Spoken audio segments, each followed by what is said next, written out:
Hey everyone, this is Robert from Benzo Withdrawal. I wanted to do a follow-up here. I've had a lot of comments, a lot of people asking me to do a video, asking me how I've been, how I'm doing. I really appreciate it. Okay, so let me get you caught up here. I made my jump on July 9th. I took my last Benzo on July 9th, and today's the 18th, and there hasn't been much of a change from when I was tapering, and it's such a shame that if I had been allowed to do the taper that I started this taper in February, and tapered from 0.25 milligrams down to nothing, 0.05 last week, and like I said, I made that jump. A lot of this pain could have been, I feel as though could have been avoided if the VA doctor in Santa Ana, the psychiatrist, had not done a rapid taper on me, and that's a shame.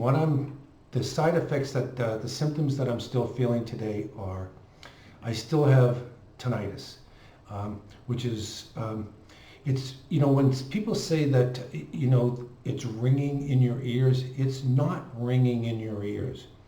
My whole brain buzzes at a high pitch, and it doesn't go away. It's 24/7. Over a period of, it's been really bad. I mean, it's kept me indoors. I've actually started going out a little bit more. I don't feel, like terribly anxious. The head banging, the head pressure, that's gone way down. The headaches have subsided. I do have my hands, while they're sore, they're not like sausages. And with the hand pain, I do have hand pain and some pelvic pain, but the pain is starting to subside. And right now I am at a 6 milligrams of Ambien, and I'm tapering that as well. And I found that as my sleep is starting to be disturbed, but I'm glad that I did that afterwards so that I was able to get through the taper, because if I had not done that with the tinnitus, I don't know how I would have gotten here. So all in all, it's now, they say that, the stuff is, you should start to feel it if you taper off of it in 3 to 4 days, and then it's 2 weeks, and that should be your acute stage. But because I got this down to milligrams, I mean, I got it down so low, I believe that I'm hoping that I've survived and will survive the worst of this as far as the withdrawal. So really, the stuff that is left over for me at this particular point is the stuff that I got because the damage that was inflicted upon me by the psychiatrist at the VA. Had he not done a rapid taper on me, had I not listened, had I known then what I know now, I would have done it this way, which is I used the scale, I cut down when I got down under 20 grams. I started under 20 grams because I weigh it on a scale. I started doing 1 gram a day, and I got to the end. Now, right now, I feel a little flushed. I do have the tinnitus in the back of my head. I do have a little pain here and there, but I actually went out to my first, may sound funny, but I went out and got an In-N-Out burger. One of the reasons why I did it is because still a part of the symptoms with it is I have hyperacusis, which is sensitive hearing, and really walking into a noisy place was pretty startling. So I know I've got quite a ways to go, but now I'm hopeful. I will eventually file a complaint in the California Medical Board against the doctor. I know that that's like throwing a pebble in an ocean. These guys protect themselves. There's a doctor on here, his name is Peter Bregan. He's a Harvard-trained psychiatrist. He's got like 200 YouTube videos. He says the most dangerous thing that you can do in this, outside of doing something criminal today, is go to see a psychiatrist. The two most damaging events of my life was, one, I was attacked and robbed and my face was sliced open here in San Juan, Puerto Rico, and I was left to die in an alley. And that's a cakewalk compared to what the VA doctor did to me. Dr. Dom at the Santa Ana Clinic in Santa Ana, California, just in case any veteran has to run across this guy's, in my opinion, he is the most dangerous person I've ever met. No person has inflicted that much harm on me. If he wasn't a doctor and had done something like this in regular life, he would have been arrested for, I believe, would be arrested for criminal felony assault. For all of you who have been concerned about me, thank you very much. It is so greatly appreciated.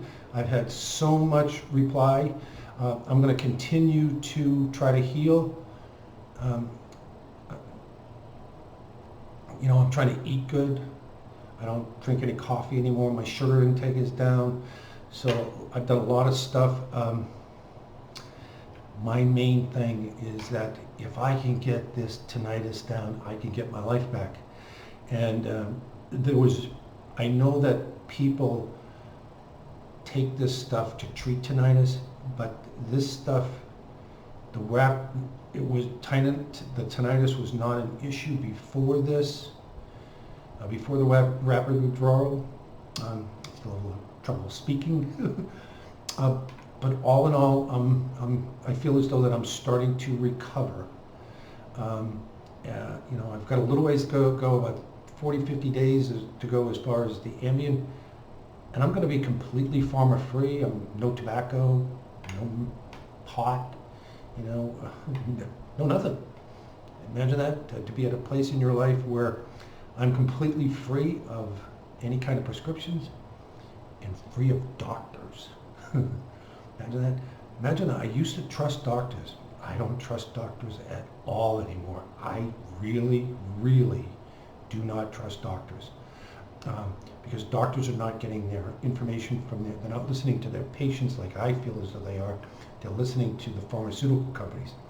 I saw an interesting statistic online about Xanax, and Xanax is what I was on for 14 years before they switched me over to clonazepam. Speaking about clonazepam, I'll get to that. But Xanax makes more money for the pharmaceutical companies than Tide detergent. And then I was watching Homeland, and on Showtime, I was starting from the beginning, and the character Carrie was popping pills, and her sister, I guess, is a doctor, and they had her on clonazepam, okay? And what happened was she was in some kind of accident or incident, and she had to go a couple of days without her clonazepam or medication, and she went sideways in a big way.